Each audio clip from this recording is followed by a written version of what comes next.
வணக்கம் மக்களே, welcome back to நேற்று இன்று நாளை. இன்றைக்கி நம்ம பார்க்க போகிற ரெசிபி உளுந்தோரை உளுந்தோகரே ஊரட் தால் ரைஸ்.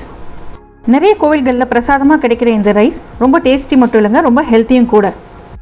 இந்த காணும் பொங்கலுக்கு இந்த ஹெல்த்தியான ரைஸ் உங்கள் வீட்டில் ட்ரை பண்ணி பார்த்துட்டு எப்படி இருந்ததுன்னு கண்டிப்பாக சொல்லுங்கள். இந்த ரெசிபிக்கு தேவையான இன்க்ரீடியன்ஸ் உங்கள் ஸ்க்ரீனில் வருது, நான் டிஸ்கிரிப்ஷன் பாக்ஸ்லையும் கொடுக்குறேன். ஒரு 1.5 கப் பச்சரிசியை நல்லா களைஞ்சிட்டு 3 கப் தண்ணி சேர்த்து கொஞ்சம் உப்பும் சேர்த்து நம்ம உதிராக வேக வச்சு எடுத்துக்கலாம். கடாயில் 1 டேபிள் ஸ்பூன் எண்ணெய் சேர்த்துட்டு 4 டேபிள் ஸ்பூன் முழு கருப்பு உளுந்தை சேர்த்து நல்லா வறுத்துக்கலாம். உளுந்தோட கலர் மாறணும், அது வரைக்கும் நம்ம லோ ஃப்ளேமில் வச்சு வறுக்க போகிறோம். இது கூட ஒரு 1.5 டீஸ்பூன் கருப்பு மிளகு, ஒரு 4-5 சிகப்பு மிளகாயும் சேர்த்து நம்ம வறுத்துக்கலாம். உளுந்து கலர் மாறினதுக்கப்புறம் ஒரு 6 டேபிள் ஸ்பூன் தேங்காய் சேர்த்து வறுத்துக்க போகிறோம். தேங்காய் லைட் ப்ரௌனாக மாறுற வரைக்கும் கொஞ்சம் பொறுமையாக வறுத்துக்கலாம். ஏன்னா ஸ்லோவாக நீங்கள் கிளறி விட்டுட்டே இருந்தால் தான் ஈவன் ரோஸ்டிங் ஆகும். தேங்காய் லைட் ப்ரௌனாக மாறினதுக்கப்புறம் அடுப்பை அணைச்சிட்டு நம்ம வறுத்ததில் ஒரு பிளேட்டுக்கு மாற்றிட்டு ஆற வச்சுக்கலாம். வறுத்ததில் நல்லா ஆறி ரூம் டெம்பரேச்சருக்கு மாறினதுக்கப்புறம் ஒரு பிளெண்டர் ஜாரில் அதை மாற்றிக்கலாம். எவ்வளோ நைஸாக முடியுமோ அவ்வளோ நைஸாக இதை நம்ம அரைச்சி எடுத்துக்க போகிறோம். கண்டினியூஸாக அரைக்காதீங்க. கண்டினியூஸாக அரைச்சிங்கன்னா தேங்காயிலேருந்து ஈரப்பதம் வெளியே வந்து உங்களுக்கு பேஸ்ட் மாதிரி ஆகிடும். நம்மளுக்கு பேஸ்ட் வேண்டாம், பொடி தான் வேணும். அதனால் கொஞ்சம் கேப் விட்டு அரைங்க, நல்லா நைஸாக பொடியாக கிடைக்கும் உங்களுக்கு. இப்போ நம்ம இதை சாதத்தோடு கலக்க போகிறோம். கடாயில் பாக்கி இருக்கிற நல்லெண்ணெய் சேர்த்துட்டு நம்ம சூடு பண்ணிக்கலாம்.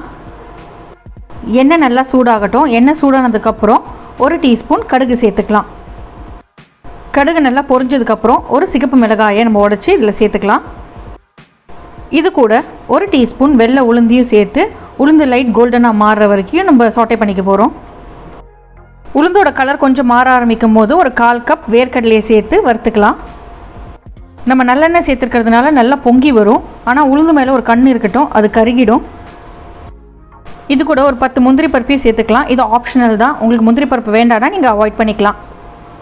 வாசனைக்கு ஒரு கைப்பிடி ஃபுல்லாக கருவேப்பிலை சேர்த்துக்கலாம். நல்லெண்ணெயும் கருவேப்பிலையும் சேரும்போது நம்மளுக்கு ஒரு நல்ல வாசனை கிடைக்கும். 1 டீஸ்பூன் அளவுக்கு பெருங்காய பொடி சேர்த்துக்கலாம். முந்திரி பருப்பெல்லாம் கோல்டனாக மாறினதுக்கப்புறம் நம்ம குக் பண்ணி வச்சுருக்கிற சாதத்தை இது மேலே சேர்த்துக்க போகிறோம். நீங்கள் சாதம் சேர்க்கும் போது ஃப்ளேமை நல்லா லோவுக்கு மாற்றிடுங்க, இல்லைனா சாதம் அடிப்பிடிச்சிரும், பருப்பு கருகிடும். அதனால் ஃப்ளேம் நல்லா லோலியே இருக்கட்டும். சாதத்தை ஃபுல்லாக சேர்த்துட்டு இந்த டிஷ்ஷுக்கு தேவையான அளவுக்கு உப்பையும் சேர்த்துக்கலாம். நீங்கள் ஆல்ரெடி ரைஸ் குக் பண்ணும்போது உப்பு சேர்த்துருந்தீங்கன்னா உப்பை கொஞ்சம் பார்த்து சேர்த்துக்கோங்க.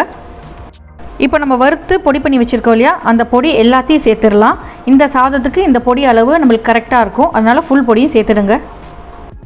பொடி சாதம் நம்ம வறுத்த சாமான்கள்லாம் நல்லா ஒன்றா சேர்கிற மாதிரி கலந்து விட்டுருங்க. கடைசியாக வாசனைக்கு 1 டீஸ்பூன் நெய்யும் சேர்த்துடலாம். நல்லா ஒரு தடவை கலரி விட்டிங்கன்னா கமன்னு நம்மளோட உளுத்தம் பருப்பு சாதம் ரெடி. இந்த காணும் பொங்கலுக்கு உங்கள் வீட்டில் ட்ரை பண்ணி பார்த்துட்டு எப்படி இருந்ததுன்னு சொல்லுங்கள். இது கூடவே கொஞ்சம் எள்ளையும் நீங்கள் வறுத்து பொடி பண்ணிட்டீங்கன்னா நம்மளுக்கு எள்ளு சாதமும் ரெடி ஆகிடும். ஒரு பேஸ் பொடி பண்ணி வச்சுட்டு நீங்கள் 2 ரைஸ் பண்ணலாம். நம்ம சேனலுக்கு ஃபர்ஸ்ட் டைம் வரீங்கன்னா லைக் பண்ணுங்கள், ஷேர் பண்ணுங்கள், மறக்காமல் சப்ஸ்கிரைப் பண்ணுங்கள். Happy eating, happy Pongal.